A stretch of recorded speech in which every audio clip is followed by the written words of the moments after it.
It's Wednesday, the 12th of February 2025. Welcome to the Fast 5 Business News by Fear and Greed, where we give you the top 5 business stories you need to know in just 5 minutes. I'm Michael Thompson, and good morning, Sean Aylmer. Good morning, Michael.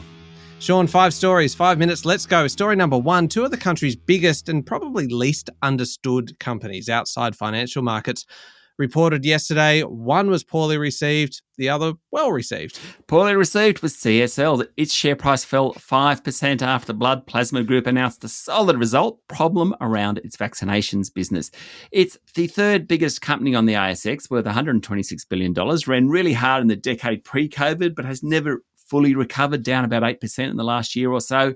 Many of its operations are in the US. It's got 3 main businesses: CSL Behring, which is a blood plasma collections group, going pretty well. It's about 2/3 of total revenue.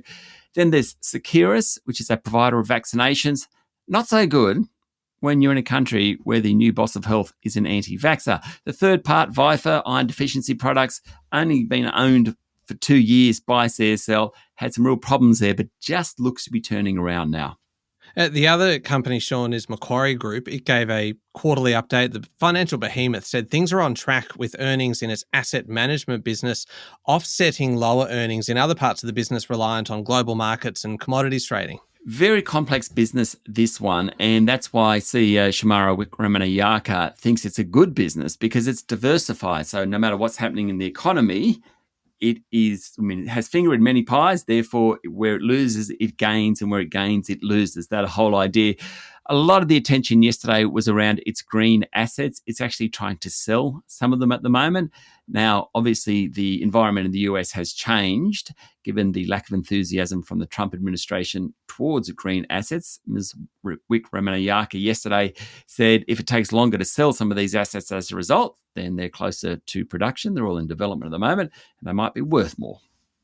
Sean, story number 2 is potentially good news. We don't really know yet. The federal government is cautiously optimistic that Donald Trump's administration will not levy tariffs on Australian steel and aluminium after Prime Minister Anthony Albanese spoke with the president. They spoke for about 40 minutes, first call since Donald Trump became president. Mr. Albanese said he had a great conversation and the US-Australia relationship is in good shape. He pushed the fact that we have a trade surplus with the US and close bilateral defence and security ties.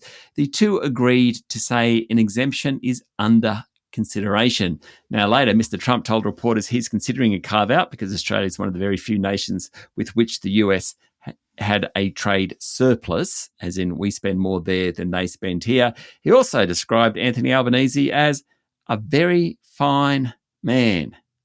There you go. We're not there yet. Donald Trump certainly hasn't carved out places like Canada, Mexico, and Brazil, but Mr. Albanese is cautiously optimistic. Story number 3, banana and sugar prices, Sean, are set to jump on the back of the North Queensland floods. Federal Treasury estimates up to 20% of Australia's banana crop could be affected by the disaster as damage to road networks hampers supply chains. The Federal Treasurer, Jim Chalmers, said the flood-affected region accounts for about 4% of agricultural production in Australia. That'll actually hit economic growth. 0.1 percentage points doesn't sound like much, but we only grew by 0.8 last year. So 0.1 is quite significant. In terms of price rises, be fairly narrow, things like banana and sugar prices, but they are likely, for the people outside North Queensland, they are likely to jump quite sharply in price in coming weeks. Okay, story number 4. This is interesting. There'll be more bank branches in the bush with the federal government increasing funding for Australia Post's banking operations. So at the moment, Aussie Post does banking for the Commonwealth National Australia Bank Westpac. ANZ is now going to do that as well. Macquarie and HSBC are in negotiations.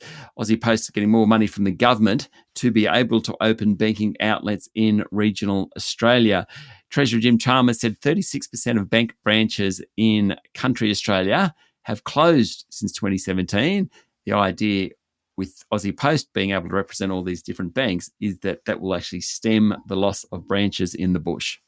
Okay, last one. Story number 5. A consortium of investors led by Elon Musk is offering $97 billion US dollars, or 155 billion Aussie, to buy the non-profit company that controls OpenAI, which is the organization behind ChatGPT. Now, it puts Elon Musk against OpenAI CEO Sam Altman. The two actually co-founded OpenAI as a charity in 2015. Musk left the company 4 years later. Lots has gone on. It is still a charity, but there's part of it which is actually a for-profit business that's allowed Microsoft to invest in it. For example, Sam Altman is in the process of turning that subsidiary into a traditional company, then getting rid of the non-profit stuff, according to the Wall Street Journal. Funny about this one, the offer was made. Altman, not interested. He posted on Musk's X social media platform. Of course, Elon Musk bought that for $44 billion. Sam Altman's response, no thank you, but we will buy Twitter for $9.74 billion if you want. Oh, that is quite the rivalry. There we go, the top 5 business stories in 5 minutes. Thank you, Sean. Thank you, Michael.